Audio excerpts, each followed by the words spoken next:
You did everything right, and you still lose. The problem isn't your savings account. The problem is your savings account is a number on a screen, and screens go dark.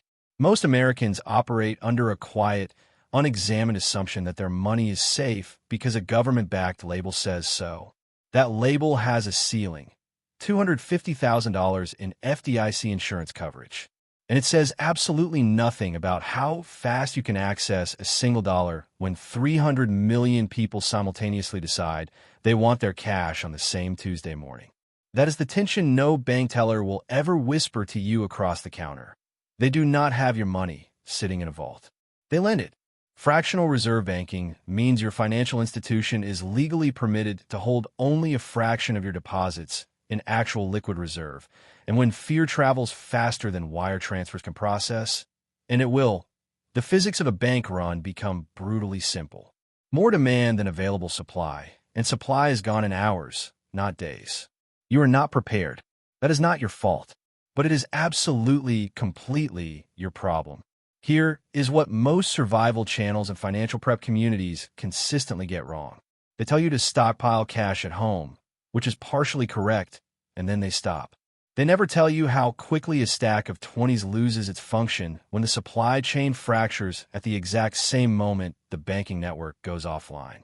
They never walk you through what actually happens in the first 72 hours after ATMs run dry and every card terminal in your city starts declining transactions. They never draw the full picture, that a banking freeze is not an isolated financial event. It is a cascade. It reaches your fuel supply, your grocery store's inventory cycle, your pharmacy's payment processor, your ability to heat your home, and your ability to drive out of a crisis zone. The deadly, comfortable myth is that it won't happen in America, or that if it does, it will be brief, or that some institution will contain the damage before you feel it. History disagrees with you, and history has never once been wrong about this. Let's break every myth that could get you killed right now. The first myth is that cash is king during a freeze. The reality is that cash is king for exactly one phase, and that phase ends faster than you think. During the 2013 Cyprus banking crisis, account holders were locked out of their deposits for nearly 2 weeks. Cash became the only transactional currency within hours. But here is what nobody told those people standing in line outside shuttered bank branches. Within 4 days, the merchants who still had inventory worth buying stopped accepting cash. They had no way to make change, no mechanism to restock their shelves, and no rational incentive to trade a real physical asset for paper whose future value had become genuinely uncertain. Cash gives you a window, roughly 48 to 96 hours of reliable purchasing power before local economies begin collapsing into barter systems, credit relationships, and hard goods trades. That window is your danger window. It is the narrow corridor between the moment the system freezes and the moment the world reorganizes around completely different rules. If you have not already converted a meaningful portion of your accessible resources into tangible, storable, and tradable assets before that window slams shut, you are not a prepared person standing outside.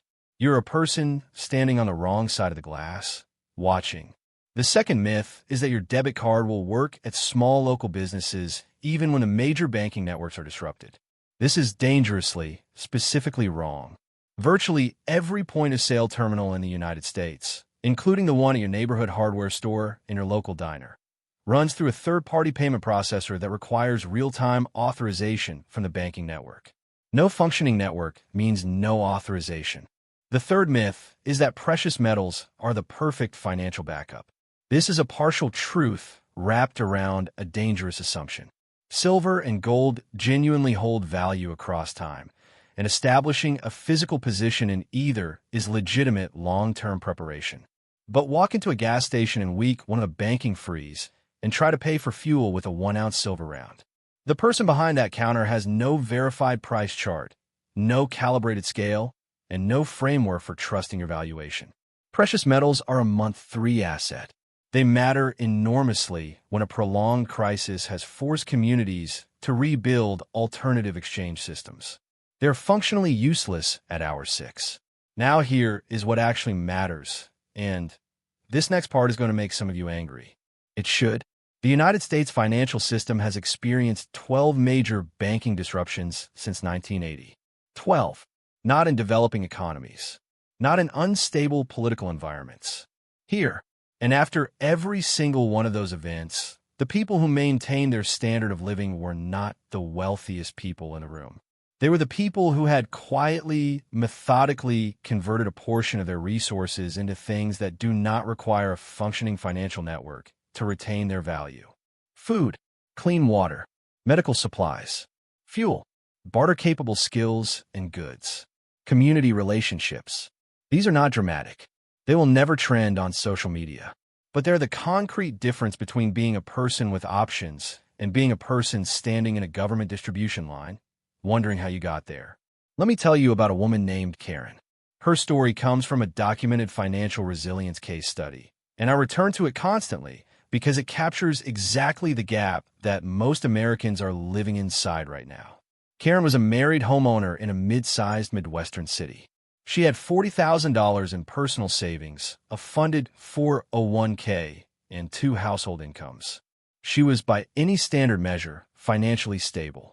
When a regional bank failure in her area restricted account access for 11 consecutive days in the mid-2010s, Karen discovered that she had $6 in physical cash in her house, half a tank of gasoline, roughly 4 days of food in her pantry, and a critical prescription she could not fill because the pharmacy's authorization system was down.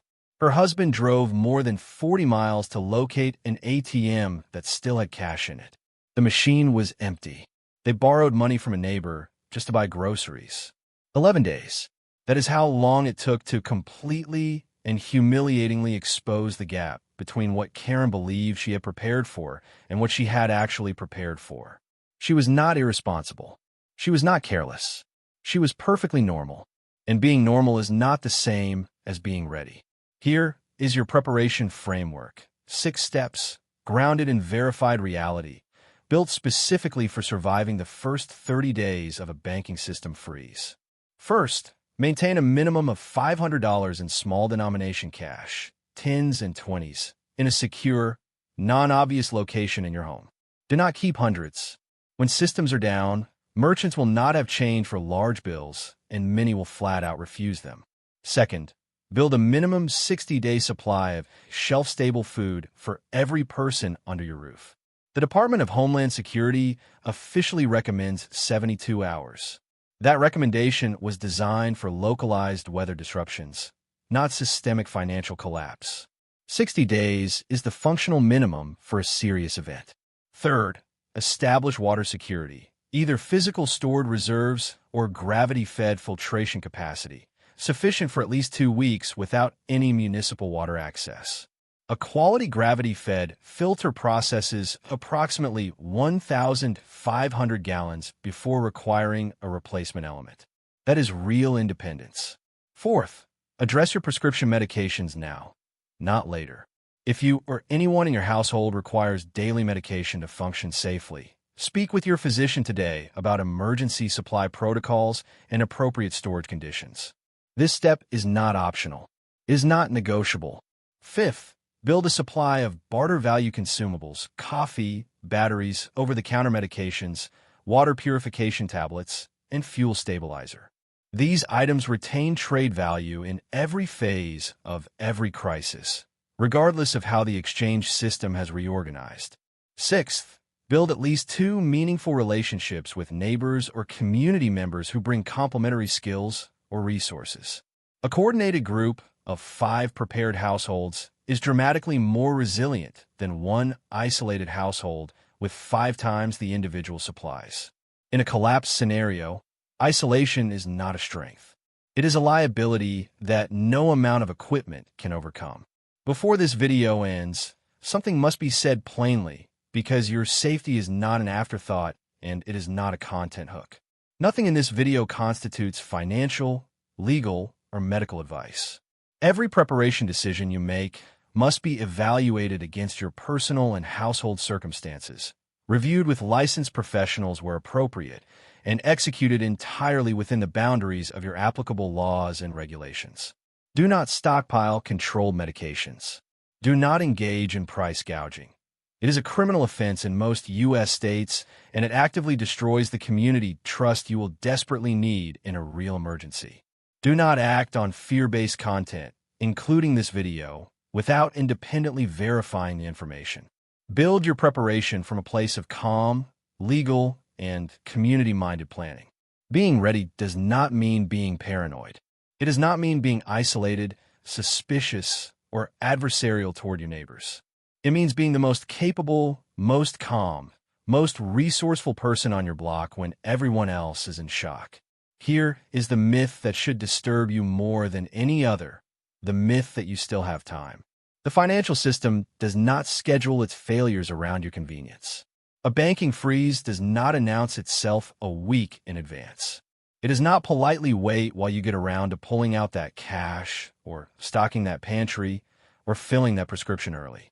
It arrives on a random Wednesday morning in the middle of your regular week, before you have done a single thing on this list. The financial system itself, this invisible, intangible architecture that silently determines whether you can eat, drive, heat your home, and access your own money, is a living entity sustained entirely by collective confidence. And collective confidence can collapse inside a single news cycle. So let's land this fast. Keep $500 in small bills for your 48 to 96-hour danger window. Build 60 days of food and 2 weeks of water as your non-negotiable baseline. Stock barter value consumables that hold real-world trade value at every crisis stage. Position physical metals as your long crisis reserve, not your short crisis rescue. Secure critical medications before you need them in an emergency. Build 2 community relationships before the day you desperately need both. Card terminals will go dark. ATMs will drain in hours. A freeze does not care what your account balance says. It only cares whether you converted that balance into something real before the window closed. Every action on this list is legal. Every action is achievable. Every action is available to the average American household right now, today, before the news breaks. The only thing standing between you and being ready is the comfortable belief that this belongs to someone else's future. Subscribe before you need this.